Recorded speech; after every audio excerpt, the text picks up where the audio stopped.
something I'll probably keep for the rest of my life, I think. It's what Holly gave me on the last day of term. She was very, very upset because I didn't get my job. And that's the kind of girl she was. She was just lovely. Earlier, we questioned whether Maxine Carr was a classic enabler. A woman who lied to protect Ian Huntley and gave him the cover story he needed in the days after the murders.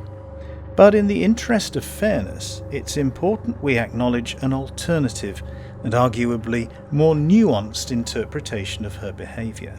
That's right, because while her actions, lying to the police, providing an alibi, did assist a murderer, there's a credible case to be made that Maxine Carr wasn't simply complicit. She may even have been coerced.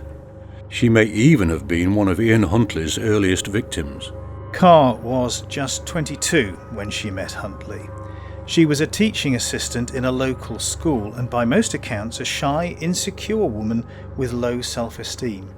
She came from a difficult background and was described by friends as someone who sought approval, particularly from older, dominant men. And of course Huntley was exactly that. On the surface, charming, but underneath, controlling, possessive, unpredictable. He reportedly isolated her from friends and family, dictated what she wore, and humiliated her in front of others. That's coercive control, textbook. Carr later said that when she considered leaving Huntley, he would become manipulative and emotionally abusive. There were allegations that he monitored her phone calls and movements, and like many victims of coercive control, she found herself increasingly dependent on him, emotionally, financially, and psychologically. And if we view Maxine Carr not just as an accomplice, but as someone who'd be manipulated, intimidated, and psychologically broken down by this coercive partner, the whole picture shifts.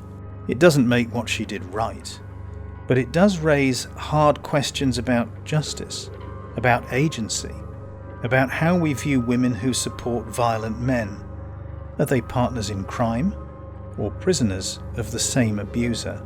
Maxine Carr might not be innocent, but she may not be the villain that many people believe she is either. The truth, as ever, is complicated.